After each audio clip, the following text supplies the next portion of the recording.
12th standard students மேக்ஸில் public எக்ஸாமில் half yearly எக்ஸாமில் நீங்கள் ஹை ஸ்கோர் எடுக்கிறதுக்கான வீடியோஸ் அப்லோட் ஆகிட்டே இருக்க போகுது. சப்ஸ்கிரைப் பண்ணிக்கோங்க மறக்காமல். இம்பார்ட்டண்ட் கொஸ்டின், இன்டெக்ரல் சிம்பிளை பார்த்து யாரும் பயப்பட வேணாம். இந்த சம்மை பொறுத்த வரைக்கும் ஒரு ஃபார்முலா ஞாபகம் வச்சுக்கிட்டா போதும். ஸோ கொஸ்டினில் என்ன கொடுத்துருக்காங்களோ ஜஸ்ட் அதை எடுத்து எழுதிக்கிட்டேன். பைக்கு கீழே இருக்கிற 4 2 ஸ்கொயர்னு மாற்றிட்டேன். ரீசன் என்னன்னு பார்த்தீங்கன்னா, இந்த ஃபார்முலாவை பார்த்தா உங்களுக்கே தெரியும். பைக்கு கீழே ஃபஸ்ட்டு டேர்முக்கு ஸ்கொயர் மைனஸ் செகண்ட் டேர்முக்கு ஸ்கொயர் வந்துச்சுன்னா இந்த ஃபார்முலா வரும். ஸோ அதனால தான் நான் இந்த 4 2 ஸ்கொயர்னு மாற்றிக்கிட்டேன். ஃபஸ்ட்டு டேர்முக்கு ஸ்கொயர் மைனஸ் செகண்ட் டேர்முக்கு ஸ்கொயர். ஸோ அதனால் இந்த ஃபார்முலா வரும். இதில் ஏ என்னன்னு தெரிஞ்சுக்கிட்டா சிம்பிள். மைனஸ்க்கு பக்கத்தில் ஸ்கொயருக்கு கீழே இருக்கிறது ஏ. ஸோ இங்கே யார் இருக்கிறா? மைனஸ்க்கு பக்கத்தில் ஸ்கொயருக்கு கீழே 2. ஸோ ஏவோட வேல்யூ 2ன்னு தெரிஞ்சிருச்சு. ஸோ ஃபார்முலாவில் எங்கெல்லாம் ஏ இருக்கோ அங்கெல்லாம் 2 போட்டுற வேண்டியது. நெக்ஸ்ட்டு இன்டகிரேட் பண்ணிட்டோம், அதனால் இன்டகிரல் சிம்பிள் நீங்கிடும். ஸோ அந்த லிமிட் இருந்தது இல்லையா இன்டகிரலில், இந்த 3 to 4. ஸோ அந்த லிமிட்டை ரைட் சைடில் இங்கே எழுதிடணும். 2 2 4. இந்த 1/4 ப்ராக்கெட்டுக்கு வெளியே எடுத்துக்கலாம் கான்ஸ்டன்ட்டு. நெக்ஸ்ட்டு மீதி இருக்கிறத அப்படியே இறக்கியாச்சு. இந்த ஸ்டெப்பை தான் மறுபடியும் நான் மேலே இங்கே ரிப்பீட் பண்ணியிருப்பேன்.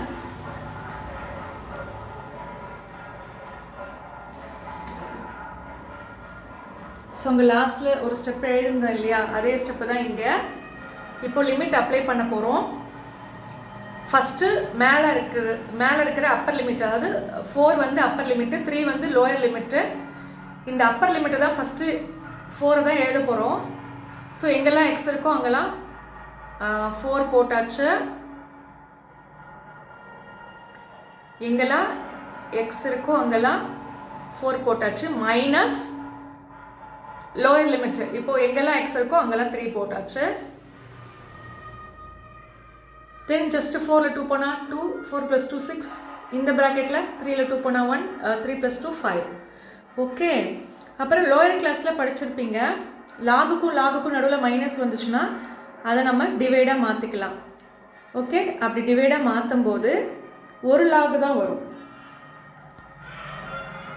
இப்போ பாருங்கள், லாகுக்கும் நடுவில் மைனஸ் வந்துச்சுன்னா அதை நம்ம எப்படி எழுதிக்கலாம்னு பாருங்கள். அதாவது லாகுக்கும் நடுவில் மைனஸ் வந்துச்சுன்னா அதை நம்ம டிவைடில் எழுதிக்கலாம். டிவைடில் எழுதும்போது ஒரு லாகு தான் வரும்.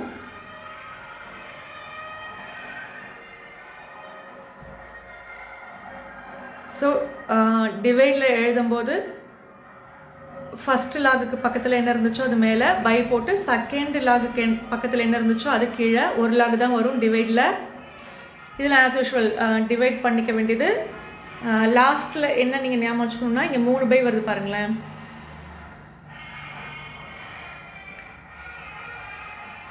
First bye, second bye, third bye, 3 bye வந்துச்சுன்னா